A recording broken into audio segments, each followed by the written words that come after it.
Dans l'épisode de Demain nous appartient du lundi 22 novembre 2021, Nora, Sahel de Figueiredo, et Gabriel, Martin Mille, se réveillent après leur première nuit ensemble. Gabriel propose un nouveau round, mais Soraya, Kenza Saïbli Couton, frappe à la porte. Elle doit récupérer une robe pour se rendre à un entretien d'embauche. Gabriel se cache sous le lit de Nora, mais Soraya n'est pas dupe et comprend que sa sœur lui cache quelque chose au sujet de son colocataire. Plus tard, Nora retrouve Judith Thomas. Son ami lui demande des nouvelles de sa relation avec Gabriel. Nora lui raconte avec enthousiasme comment elle et son colocataire se cachent de Soraya. Judith lui demande si elle a des sentiments pour Gabriel, mais Nora affirme que leur relation est purement physique. De son côté, Gabriel se confie à Charlie, Clémence Lasala. Il craint que sa relation avec Nora ne se transforme malgré eux en relation de couple. Charlie lui conseille de ne pas s'inquiéter et de profiter. En rentrant, Soraya interrompt une nouvelle fois les ébats de Nora et Gabriel. Ces derniers prétendent qu'ils s'apprêtaient à regarder une série, mais Soraya leur confie avoir compris qu'il était en couple. Le matin même, elle a vu le caleçon de Gabriel traîner dans la chambre de Nora. Les colocataires admettent que des choses se passent entre eux mais affirment qu'ils ne sont pas en couple. Loin d'y croire, Soraya leur annonce son départ de la colocation. Nora et Gabriel, visiblement anxieux à l'idée de se retrouver seuls, tentent de la retenir, mais la jeune femme a pris sa décision. Très motivée à reprendre le Little Spoon, Judith, Alice Varela, présente son plan de reprise à son père. Alexandre Brasseur, lui fait remarquer que ses projets sont coûteux et lui suggère de penser plus simple pour commencer, mais Judith est sûre d'elle. Dans l'après-midi, elle retrouve Noah au Spoon. Elle lui annonce qu'elle a contacté Maxime pour élaborer une carte élaborée pour le Little Spoon. Noah, lui, explique avoir choisi la simplicité. Mais en présentant son projet à 2 bars à 8 à Bart, Hector Langevin, le jeune homme dit tout l'inverse. Il propose une cuisine fine autour des produits de la mer en collaboration avec un chef belge, ce qui prend Judith de court.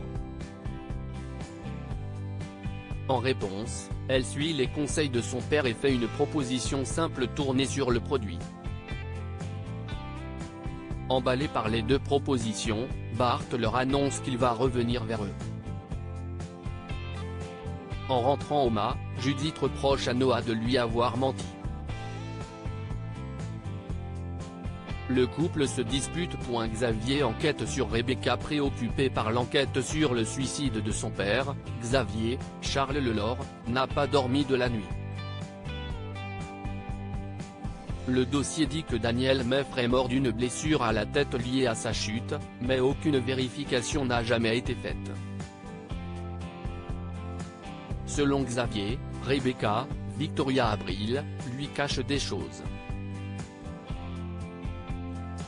Le procureur veut reprendre l'enquête depuis le départ. Chloé, Ingrid Chauvin, lui conseille de prendre un peu de recul. Dans la matinée, Xavier reçoit la visite de Damien, Adrien Robe. Le technicien lui annonce avoir décelé 2 ADN différents sur la chemise de son père et la broche plaquée or, celui de son père, et un autre, inconnu. Xavier annonce qu'ils vont comparer ces ADN à celui de plusieurs suspects. Plus tard, Xavier passe prendre des nouvelles de Raphaël, Jennifer Loret. Il en profite pour prendre discrètement la tasse de Rebecca, mais Raphaël le voit faire.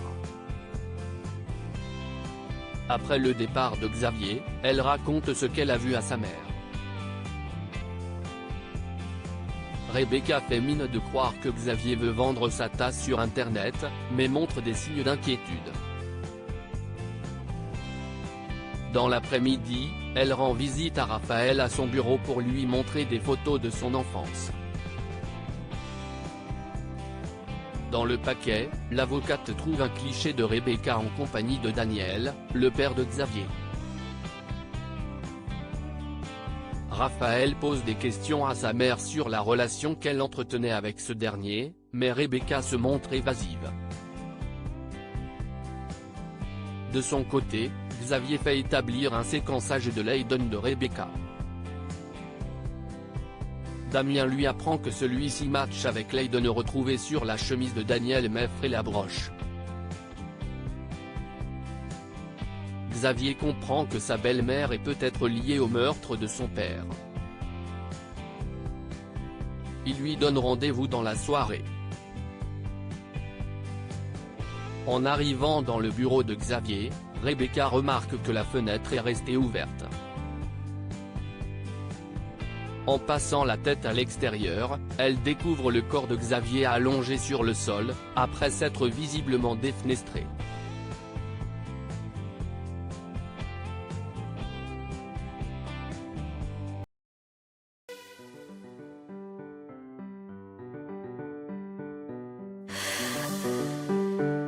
The man I love just had a